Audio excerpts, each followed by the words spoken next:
CM Hemant के PSC संपत्ति की जांच करेगी ईडी। सुनील श्रीवास्तव और कर्मचारियों के 150 बैंक खातों को आईटी ने किया फ्रीज। झारखंड के मुख्यमंत्री हेमंत सोरेन के निजी सचिव सुनील श्रीवास्तव के मामले में जल्द ईडी की एंट्री हो सकती है। बताया जा रहा है कि आयकर विभाग की छापेमारी में दुबई कनेक्शन सामने आ गया। इसके बाद मनी लॉन्ड्रिंग मामले की जाँच एजेंसी कर सकती है।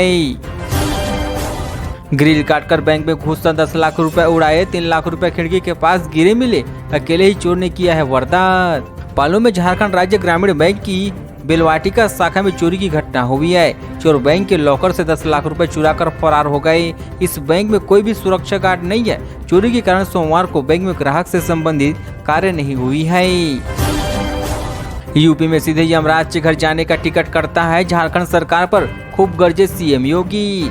झारखंड विधानसभा चुनाव के पहले चरण के लिए प्रचार का शोर सोमवार को थम जाएगा। इसी के साथ राज्य में जुबानी जंग और तेज हो गई है। नेताओं के तेवर दखल हो गए हैं। झारखंड विधानसभा चुनाव के पहले चरण के लिए आज शाम थम जाएगा प्रचार। 225 बूथों पर हेलीकॉप्टर से भेजे जाएंगे मतदान कर्मी। 13 नवंबर को 43 सीटों पर होगी वोटिंग। झारखंड में पहले चरण के लिए मतदान के लिए चुनाव प्रचार सोमवार को थम जाएगा। जिन मतदान केंद्रों पर शाम 5 बजे तक मतदान होना है वहां के लिए शाम 5 बजे और जहां शाम 4 बजे मतदान का समय है वहां चुनाव प्रचार 48 घंटे से पहले यानी सोमवार को 4 बजे से थम जाएगा। मोदी बूथ कार्यकर्ताओं से बोले, असली चुनाव आप लड़ रहे, हमारे संकल्प पत्र से कांग्रेस जेजेएम की नींद उड़ी। थाली बजाते गीत गाते हुए मतदान करने जाएं। झारखंड विधानसभा चुनाव से पहले चरण के प्रचार की आखिरी दिन सोमवार को पीएम नरेंद्र मोदी की बूथ स्तरीय कार्यकर्ताओं से संवाद किया है। उन्होंने कहा कि चुनाव में कोई भी हो, उम्मीदवार कोई भी हो, पर सच ये है कि चुनाव आप जैसे कार्यकर्ता लड़ते हैं। हमारा संगठन कार्यकर्ता आधारित होता है। मोदी ने कार्यकर्ताओं से दोपहर 12 बजे ऑनलाइन संवाद किया और जीत का मंत्र दिया है। पति ने की पत्नी और 2 बच्चों की हताहत, 2 बच्चों की स्थिति हुए गंभीर। आरोपी ने कहा मानसिक संतुलन बिगड़ गया था। पूर्वी सिंहभूम में रविवार रात एक ही परिवार के 3 लोगों की निर्मम हताहत कर दी गई है। इस घटना को अंजाम परिवार के मुखिया 40 वर्षीय कुंवर टुड्डू ने दिया है। मृतकों में उसकी पत्नी मई टुड्डू, 12 वर्षीय पुत्र सगेन टुड्डू और 14 वर्षीय पुत्र सागुन टुड्डू शामिल है। तीनों की हताहत कुल्हाड़ी से की गई। घटना सुबानी थाना क्षेत्र स्थित मोहला पंचायत के कुल्हाड़ी खसिया साई गांव की है।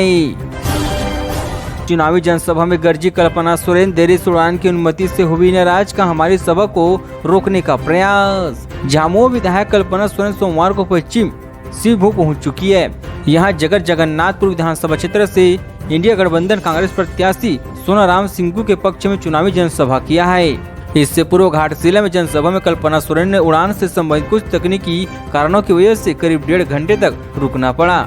इसके बाद वो 3:30 बजे जगन्नाथपुर पहुंची है। जमशेदपुर के सुनारी में गुदड़ी बाजार में लगी भीषण आग, 8 दुकान जलकर हुए राख, लाखों का नुकसान। शॉर्ट सर्किट वजह से हुआ हादसा। जमशेदपुर के सुनारी थाना क्षेत्र में एयरपोर्ट के पास स्थित गुदाड़ी बाजार में देर रात आग लगने से अफरा तफरी मच गई।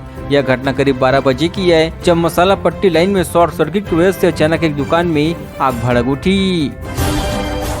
खड़गे बोले, बटेंगे तो कटेंगे, बोलना साधु का काम नहीं है, कोई आतंकवादी बोल सकता है। कांग्रेस अध्यक्ष का यूपी सीएम योगी पर तंज। कांग्रेस अध्यक्ष मल्लिकार्जुन खड़गे ने सोमवार को मोदी के एक है तो सेब है और यूपी के सीएम योगी आदित्यनाथ के बटेंगे तो कटेंगे नारे की आलोचना किया है। उन्होंने कहा कि ये खुद काट रही है, खुद बांट रही है, दोनों पहले तय कर लेंगे कि नारा कौन सा चलेगा। योगी का नाम लिए बिना झारखंड की छतरपुर की रैली में कहा कि वे कहते हैं कि बटेंगे तो कटेंगे, ये बोलना साधुओं का काम नहीं है। पप्पू यादव बोले, मोदी की मेरे आगे औकात नहीं। पीएम के पीए को कोरोना में मैंने दवा दी, बांट चुका हूँ 9000 बीघा जमीन। झारखंड के चक्रधरपुर में रविवार को पूर्णिमा से निर्दलित सांसद पप्पू यादव ने प्रधानमंत्री नरेंद्र मोदी को जमकर खरी खोटी सुना दी है। उन्होंने कहा कि हमारे पास केंद्र सरकार से ज्यादा पैसा है, 9000 बीघा जमीन हमने गरीबों में बांट दिया है। इतना जमीन मोदी के बाबू को भी नहीं था। पप्पू यादव ने दावा की कि कोरोना के समय जब प्रधानमंत्री के पीए को दवा नहीं मिल रही थी तो मैंने दवा पहुंचाई थी। मेरे सामने मोदी की क्या औकात है। झारखंड में रोहिंग्या और बांग्लादेशियों को लेकर योगी का बड़ा आरोप, बोले बटेंगे तो कटेंगे। उत्तर प्रदेश के मुख्यमंत्री योगी आदित्यनाथ ने झारखंड सरकार पर जमकर हमला बोला है।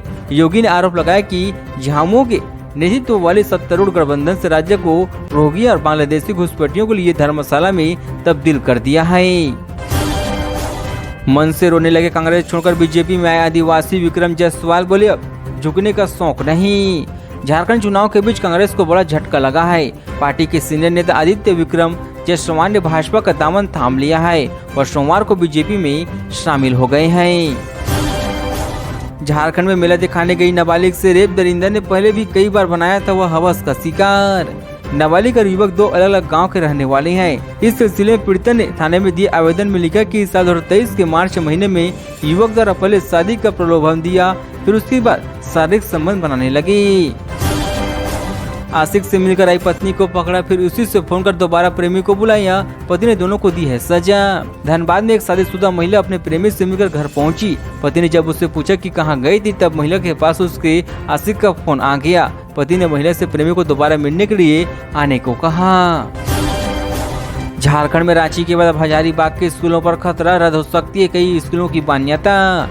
पिछले दिनों रांची के कई स्कूलों पर सीबीआई की मान्यता रद्द करने की कार्रवाई की है। इसी कारण से ऐसे स्कूल सहमे हुए हैं। हजारीबाग में भी चर्चाओं का बाजार गर्म हो उठा है।